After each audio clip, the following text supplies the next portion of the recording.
एक छोटा सा कस्बा था जहां एक तरफ आलीशान कोठियां थी और दूसरी तरफ छोटी छोटी बस्तियां। इसी कस्बे के एक पार्क में 5 साल का रोहन और 5 साल की प्रिया रोज मिलते थे। प्रिया एक बड़े अफसर की बेटी थी जो हमेशा सुंदर फ्रॉक और चमचमाते सैंडल पहनकर आती थी। वहीं रोहन एक माली का बेटा था जिसके कपड़ों पर अक्सर मिट्टी लगी होती और पैरों में साधारण सी चप्पलें होती। लेकिन ये फर्क उनकी दोस्ती के आड़े कभी नहीं आया। उनकी अपनी एक अलग ही दुनिया थी। प्रिया अपने टिफिन से महंगी चॉकलेट लाती और पहला टुकड़ा हमेशा रोहन को खिलाती। रोहन बदले में पेड़ों से तोड़ी हुई कच्ची इमली या अपनी जेब में छिपाकर लाए हुए भुने चने उसे देता। रोहन प्रिया के लिए घास फूस से मुकुट बनाता और प्रिया उसे अपना राजा कहती। पार्क का बड़ा सा बरगद का पेड़ उनका महल था।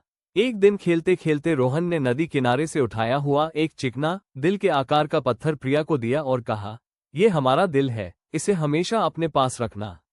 हम हमेशा दोस्त रहेंगे।" प्रिया ने उस पत्थर को अपनी मुट्ठी में बंद कर लिया और वादा किया। लेकिन कुछ ही दिनों बाद प्रिया के पापा का तबादला एक बड़े शहर में हो गया। जिस दिन प्रिया जा रही थी, दोनों बच्चे पार्क में मिले। उनकी आंखों में आंसू थे। प्रिया ने रोते हुए कहा, "मैं वापस आऊंगी, रोहन।" रोहन कुछ बोल नहीं पाया, बस सिर हिलाता रहा। प्रिया के जाने के बाद वो पार्क रोहन के लिए सूना हो गया। 20 साल बीत गए। रोहन ने खूब मेहनत की और पढ़ लिख कर एक सफल आर्किटेक्ट बन गया। उसने अपने परिवार को गरीबी से बाहर निकाल लिया था, लेकिन उसके दिल के एक कोने में आज भी प्रिया की यादें और वो मासूम वादा जिंदा था। एक दिन रोहन अपने पुराने कस्बे में एक प्रोजेक्ट के सिलसिले में आया। काम खत्म होने के बाद उसके कदम अपने आप उसी पुराने पार्क की ओर बढ़ गए। बरगद का पेड़ अब और भी घना हो गया था। वो वहीं बेंच पर बैठकर अपनी पुरानी यादों में खो गया।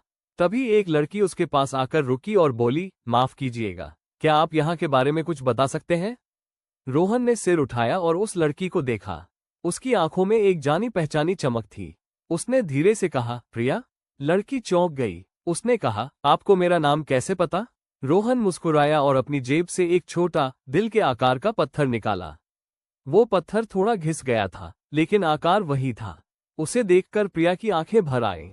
उसने अपने पर्स से एक चेन निकाली जिसमें हूबहू वैसा ही पत्थर लॉकेट की तरह लगा हुआ था।